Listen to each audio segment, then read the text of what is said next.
see you guys in the dark. The setting. Taiwan. It was summer, and I was part of a program affiliated with a local college that teaches and tutors students in more advanced areas. We volunteered at a Catholic church in an area that I can only describe as halfway between a suburb and a larger city. So it wasn't out in the middle of nowhere, and people would pass by pretty frequently. Our particular group of volunteers was 15 strong, with 13 girls and 2 guys, including our male camp director, but our group consisted of 2 smaller subgroups. A group of 7 would teach at the church we were staying at, another would travel to a church in the next district over, and we would reconvene after classes at the church where we lived. This is important, as this meant throughout the day there would be times where only the volunteers would be left at the church.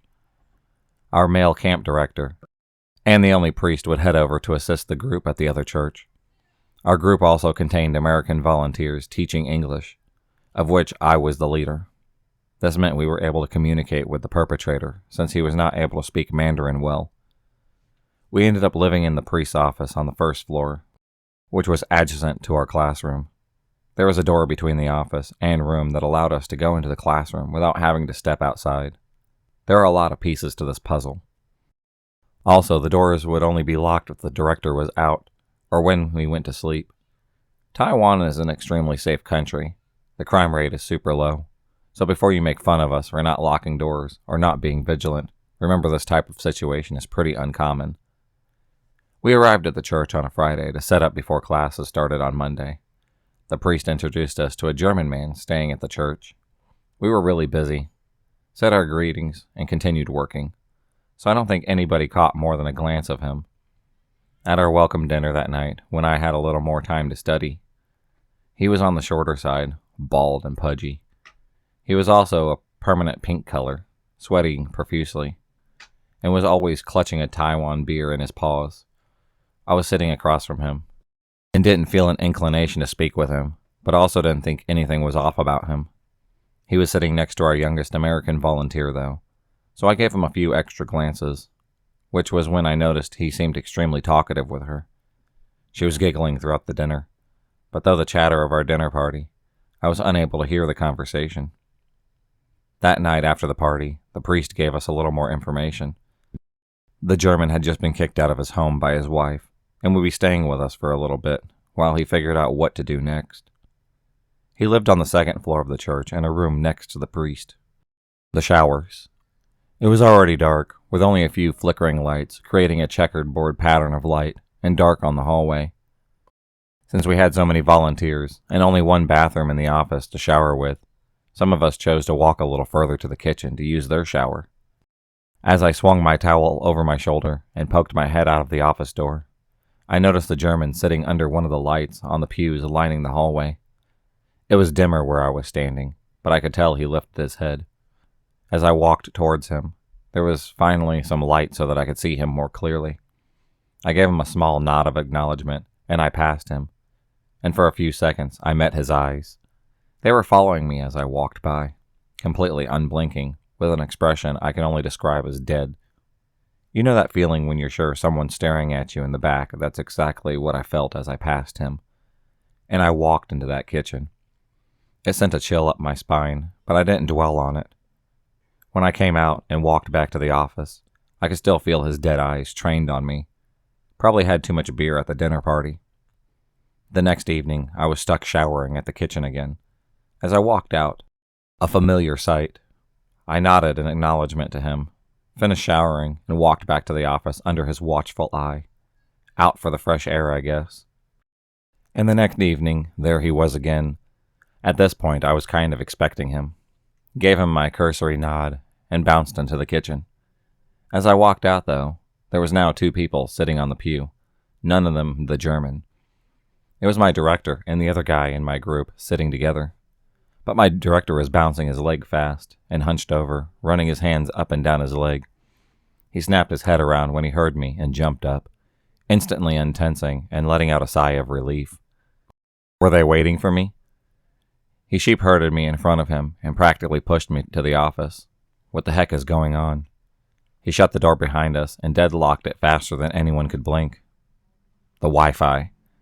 Facing our group, our director announced, "From now on, no one will be showering at the kitchen anymore. Do you understand?" I've been noticing him loitering around our room, and when I asked him why he was here this afternoon, he said because there was better Wi-Fi down here. I was pretty confused. The Wi-Fi is so spotty down here, I can't even stream the baseball matches. Addressing me, he continued, I brushed it off until XXX. Who went to the shower at the kitchen before you, came back and complained that the German's sitting out there and staring at her as she walked by. Something just felt weird, so I decided to wait outside for you to finish showering. The moment he saw us, the German stood up and left. It might not be anything, but I don't want any of you talking to him. If he seems to be acting weird, you have to tell me or the priest immediately. Someone piped up. Yes, he's always sitting around in front of our room. I see him whenever I fill up my water bottle outside. We were all shocked by the sudden turn of events, but we needed to get preparations done. Tomorrow was Monday, the first day of teaching. The X-Acto knife. Monday rolled around. Everything was going smooth with no sight of the German until afternoon recess.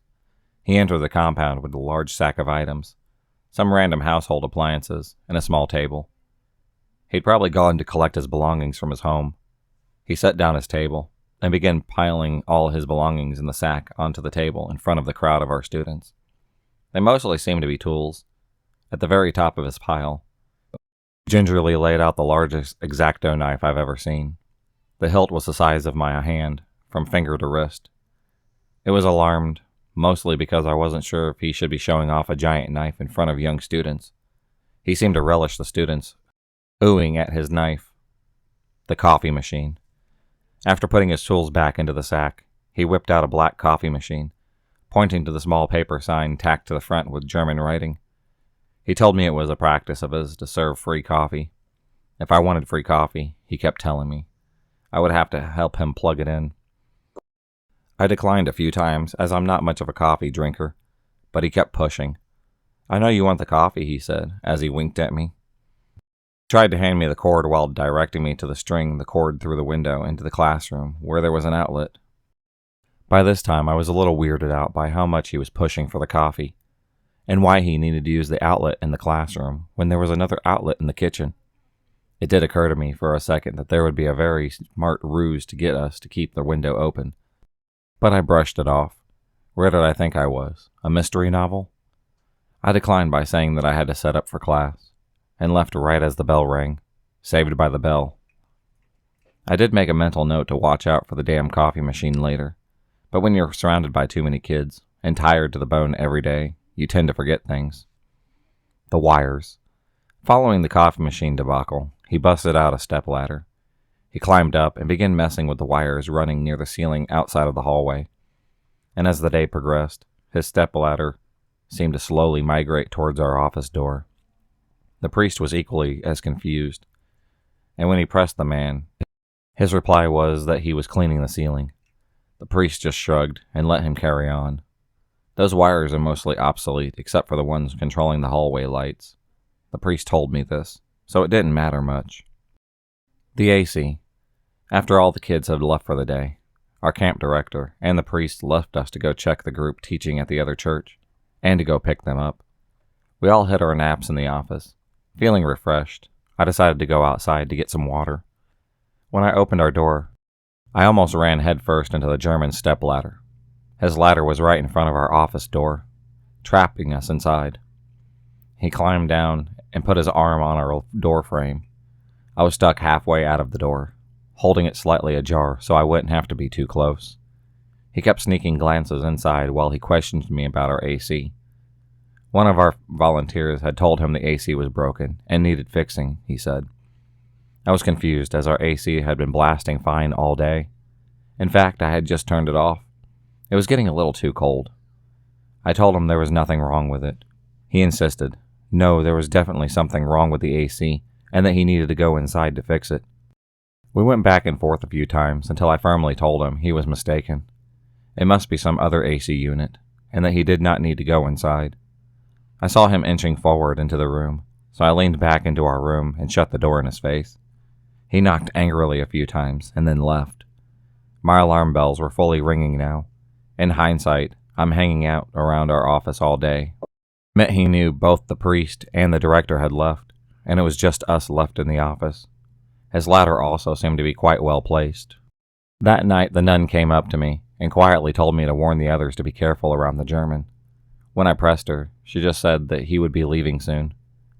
At dinner, the priest also announced that the German had been asked to leave in 2 days, which was Wednesday, and in a halting manner, told us to be careful around him. By this time, I knew something was wrong, so I shared my AC story. Everyone was adamant that they hadn't said anything about our AC to the German, which just confirmed our suspicions. And I was starting to feel worried with how the situation was progressing. I've always felt like the priest and nuns knew more than they let on. The plug. Later in the evening, after showering, I headed next door to our classroom to blow dry my hair. There was about 5 of us in the classroom together, and someone was already using the first blow dryer. As I reached to grab the second blow dryer and flicked it on, nothing happened. It was not plugged in. What the hell? Why would you unplug this thing? Jokingly, I admonished my friend. There was already something plugged into the outlet, but they weren't sure what it was, so they didn't want to touch it. My friend just told me this. I looked at the outlet and saw both spaces were occupied. A cold hand gripped my heart. Lifting our heavy curtains back, I saw a cord running out of our window into the darkness beyond. His coffee extension cord. I pulled the cord in as I swore. I wasn't sure if it was his cord, but shakingly, I told them about his coffee machine, and that perhaps his coffee cord was a ruse to keep our window slightly ajar so he could climb in at night. We shook the metal grill, which still seemed firmly stuck on the wall, and shut the window. At 11 that night, half of us was in the office playing games. While my group was in the classroom having a meeting with our director, the light in the office suddenly shut off. What the heck, my group member muttered. Why would they go to sleep right now? It's only 11. We did have a group member with a cold, so I said maybe they went to sleep early for her. Before I could finish that sentence, the door between the office and the classroom opened, and 2 of our members motioned furiously for the director. He went to them, and we all watched as they conversed in harsh whispers. Then he disappeared in the dark office with them. Boom, the door to the classroom from the outside slammed open, reverberating off the wall. The German paced in slowly, looking smug with a Taiwan beer in his hand, the expression frozen with fear. Absolutely true here. We all stood there completely frozen. I glanced around at my group members. Our mouths were all open and closing dumbly. I made some feeble attempts at saying our director's name and trying to move my legs. All the while, the German took his swig of a beer, smiling at us. Close the lights, he said. I want you to close the lights. Then he turned around just as the director burst back into our room. Get out, the director yelled in Mandarin. The German whipped around and stared at our director with rage. But in the most monotone and expressionless voice, he replied, I don't understand Chinese, and walked out the door, shutting it behind him. We hurried to lock the classroom door and then rushed back into the office. Close to tears, the people in the office told us that while we were holding our meeting in the classroom, they saw the doorknob turn. The German burst in and told them the same thing. Close the lights. Then he shut the light for them and left. They were too afraid to turn it back on, so 2 of them ran to the classroom to let our director know, which was when the German showed up in the classroom. Our director called the priest and told him about what happened. The priest agreed to come downstairs to try to figure out this mess. After an hour of muffled arguing, he convinced the German to go back up the 2nd floor and sleep. We argued for a bit about what to do next considering our circumstances. He had a giant X-Acto knife, I reminded everyone, but we were a large group. There's no way he could take us all on. We could leave, someone suggested, but we had nowhere else to stay. We could call the police, but what would we tell them? Someone living with us had walked into our unlocked rooms and closed the lights. It sounded like a practical joke. Also, he was probably drunk at the time. In the end, we decided to reinforce our doors. We didn't have anything to effectively barricade our doors. Everything was either too heavy or too light. So we grabbed some bamboo sticks we had laying around and propped it between the door and desk to prevent him from opening our door easily. We decided to close our lights and try to go to sleep. Needless to say, no one was willing to fall asleep. I watched the window. Since this was an office, there was no curtain to the window. Through the light outside, we could see everyone passing by as a shadowy form. An hour passed. Then someone loudly whispered, "The door! The door!" The light from the hallway glinted off the doorknob. It slowly turned left, then right. "It's locked." Then the German gave up, roared, and started ramming the door with his body. The bamboo stick quivered with every thrust. Then it stopped, and he reappeared, pacing back and forth in front of our window behind me. Someone started sobbing. Quiet again. Then we hear angry roars coming from further down the hall. When that fails, he begins shaking all the grills, finally reappearing in front of our window and shaking that. The director sprung up, opened the lights, and announced that we were calling the police through the door. The German stopped banging on our door, but then he began yelling about our lights. "Close the lights! Close the lights! It's bothering me! I can see it! Close the lights!" He screamed over and over again, sounding more desperate with each second. My group members asked me what he's saying. He's speaking English, and they aren't sure what they're hearing. We see the police's sirens minutes later. So does the German. He leaves. A few minutes later, the police knock on our door and tell us to open up. The German was found hiding in the church. The priest and the other police officers were trying to talk sense into him at the moment. Technically, since the German hasn't committed any crimes they can charge him for, the police cannot bring him to the station and throw him in a jail cell for the night. The best they can do, they say, is try to get him into the car so they can drop him off somewhere else. Our director was outside giving his statement to the police. We peeked out through the crack in the door. The German shuffled out of the church handcuffed and saw the director looking at him. He instantly tried to run for our director while snarling, You ruined it all," in Mandarin. He slammed to the ground and screamed for a little while. Then the police dragged him to the cop car and threw him in.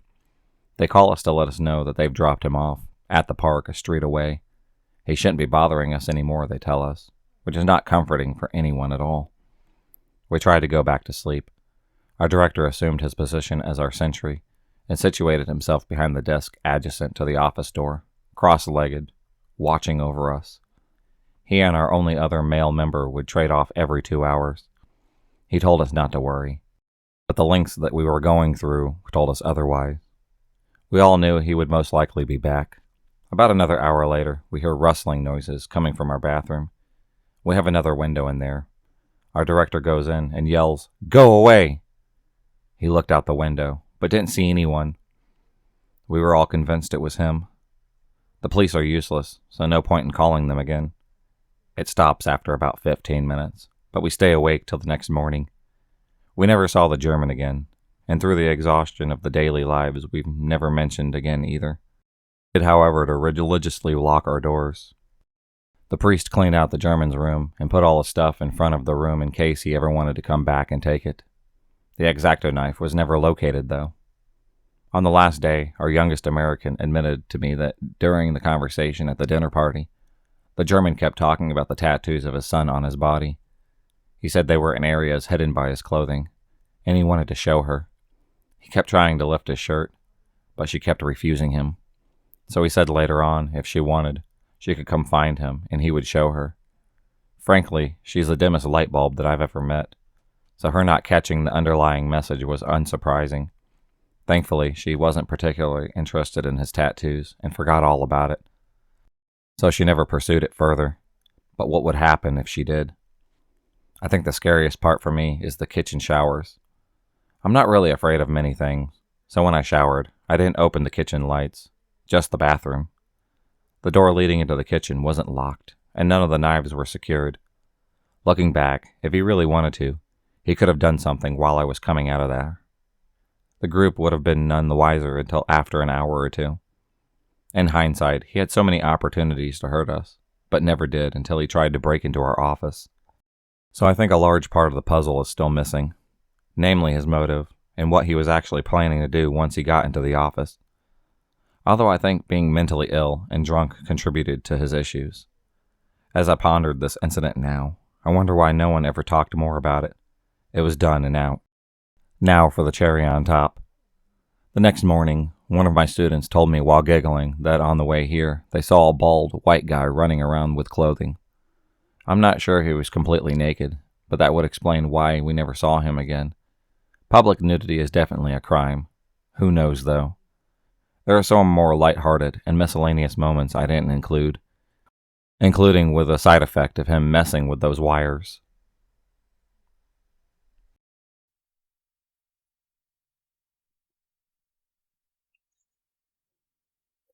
I'd like to think I have a pretty decent instinct now that it comes to knowing who has bad intentions.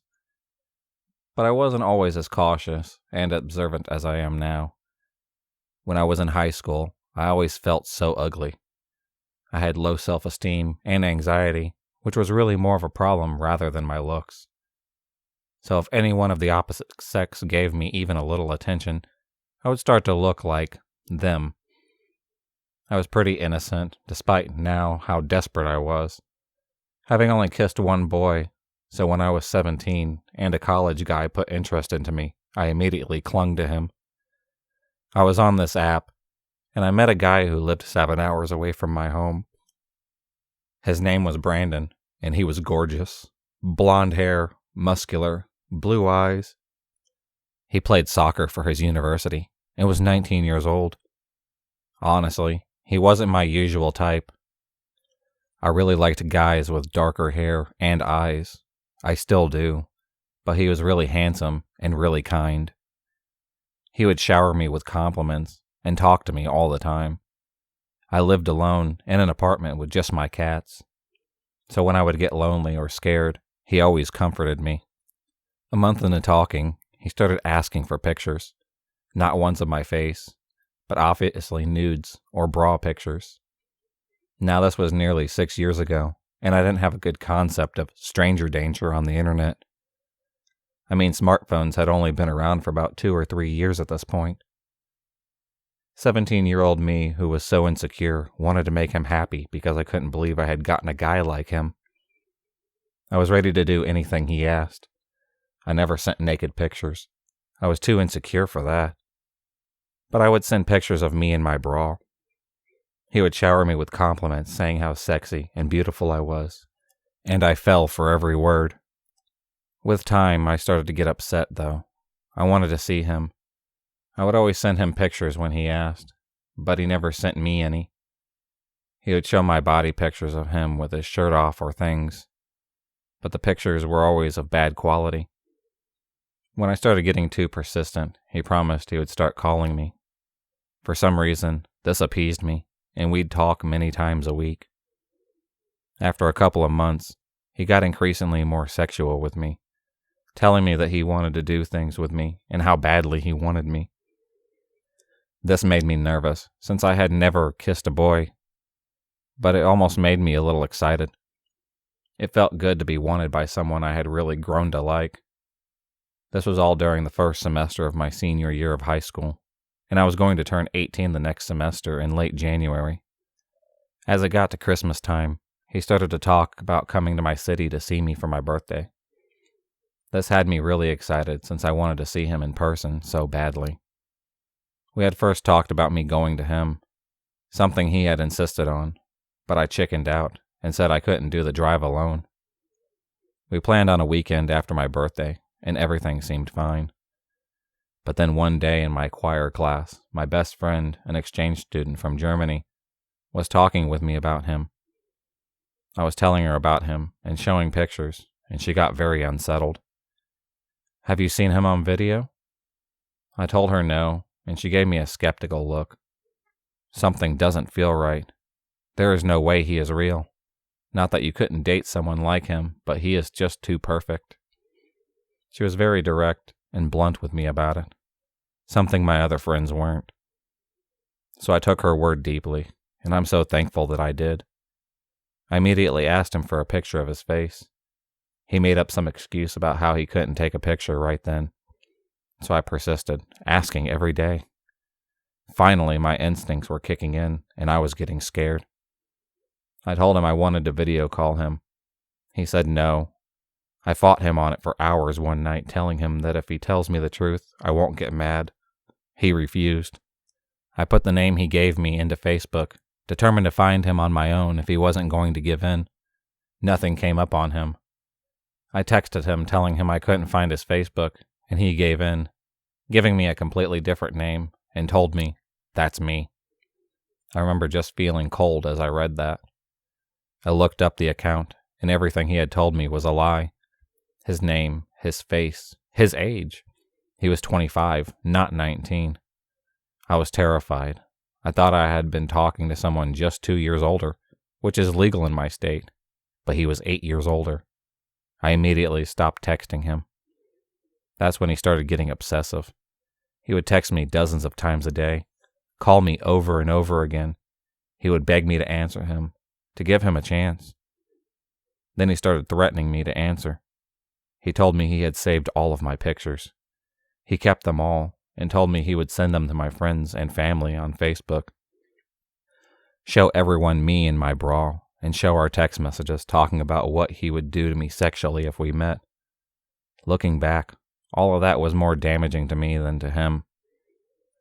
But I was young and stupid and afraid. I hated my body so much, and I was terrified of people seeing it. So I started talking to him again, more reserved and cautious this time. The days inched closer to my birthday, and the weekend we had planned. Our messages had become bland and short since I was trying to make him lose interest in me, but he never gave up. If I took too long to message, then he would threaten me again.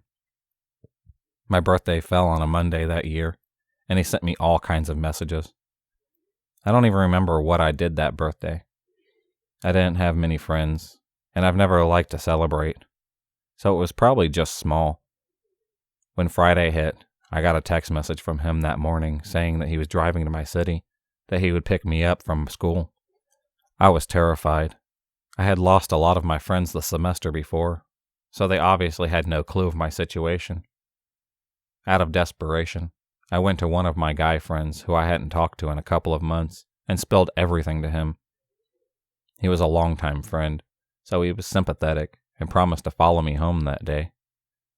I went straight to my car, ignoring the mass amount of text messages saying, "Where are you?" and "I'm here." My friend drove behind me all the way to my apartment, which he had no clue I was living in, and stayed with me as I cried for a while. I turned my phone off, and my friend left later in the night. Brandon had no clue where I lived, but I was still paranoid. What if he somehow found me? Only 3 people knew where I lived. 4 now with my guy friend, and he didn't come in contact with any of them. When I finally turned my phone on, he was threatening me again. I was so exhausted and fed up. I started spam texting him, yelling and venting. I told him how stressed he made me, and how what he was doing is wrong. I told him to send the pictures, and that I didn't care anymore. I started to attack his character, telling him how no one could love him if he hides who he is, then threatens people like that. Thankfully for me, he had enough care for me to take my words to heart. He apologized and told me that he deleted all of my pictures. He swore to leave me alone as long as we can still talk every once in a while as friends. I agreed, even though I knew that I was lying. I talked to him for a month, short responses, until he finally just gave up. Even now at 22, I still see his name appear sometimes. I blocked his number and deleted him on everything, but his name still shows up sometime on my Instagram or Snapchat when he is trying to re-add me. He's the reason I don't give my name or picture out.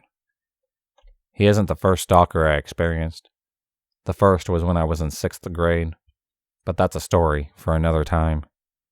To Brandon, who lied and collected underage pictures of me, then threatened me with them, let's not meet.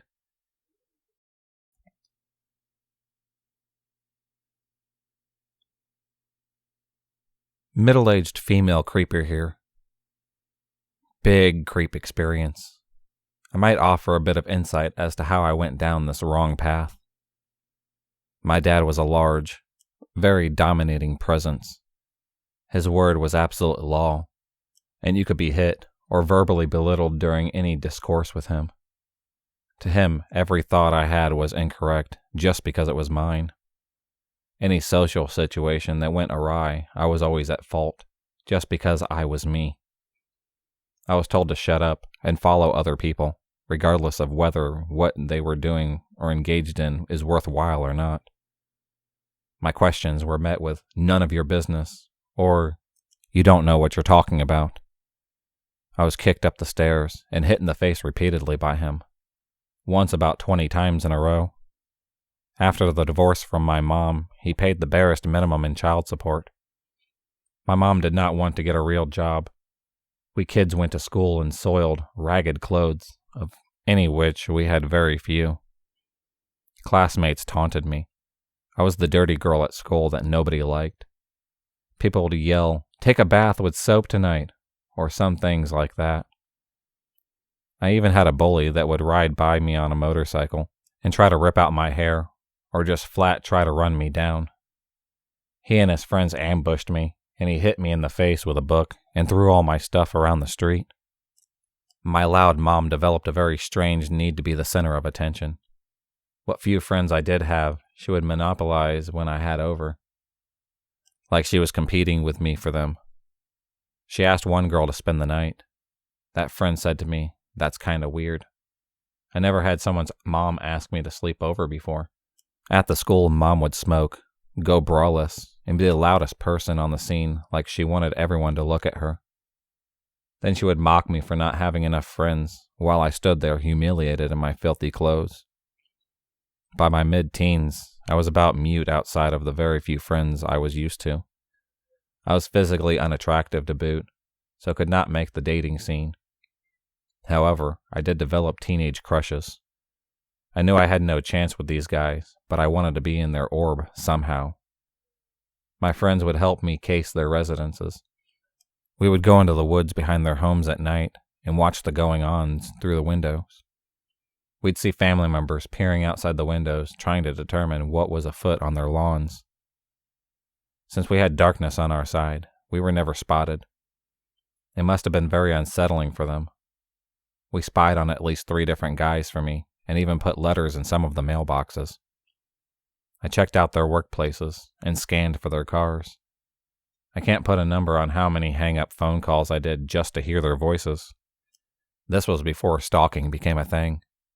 I knew I was guilty of trespassing, but back then I looked upon our forays onto people's private property as no more serious than a parking violation. It took many years before I totally got the importance of respecting other people's personal spaces.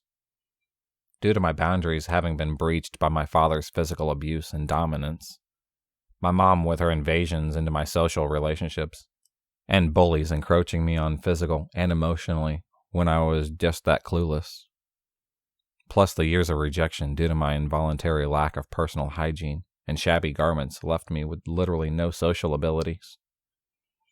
My creepy behavior continued into college. I had to move out of the dorm due to my roommates being put off by my creep aura. I kept making the mistakes of being needy, clingy, and oversharing. I was so intimidated I was stone silent on some days. I tried an apartment with some add-on roommates. One found my constant presence so cringy, she told me that I was like a pet dog because I was always home. Finally, I took to living alone. I fell in love with the freedom from the looks that I used to get due to non-existent social lives. Oddly, I never felt bored or lonely, just liberated with plenty of choices, loads of peace of mind. In fact, I was pretty happy and good on staying permanently single since I had long given up the idea of marrying. The only problem was I still wanted a baby, and my creep factor remained an obstacle. I tried to sign on to a sperm bank that would service single women. I had passed all the physical tests and went on to the interview with their psychiatrist. I guess her creep radar went off, and she told me outright that she would recommend against the clinic signing me on as a client without giving me a clear reason. I was devastated and considered suicide. Then I dusted myself off and sallied forth. After 6 years of nonstop shoulder to the wheel, I became a mom by the traditional path and have several children.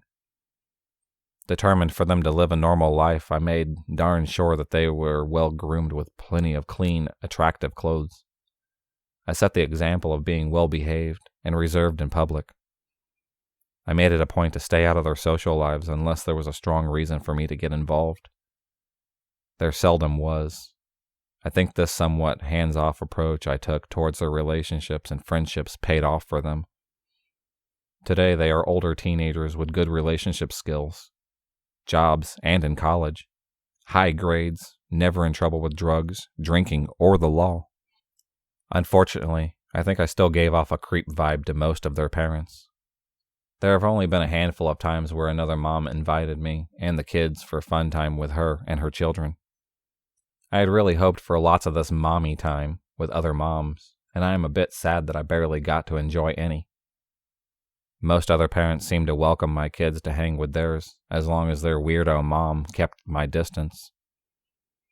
Yep, still a member of the creep set after all these years, but at least I no longer act out in full creep mode. I have given up the yard, business, vehicle, and phone surveillance I carried out as an obsessive teen. I truly am sorry that I peeped in windows and stalked.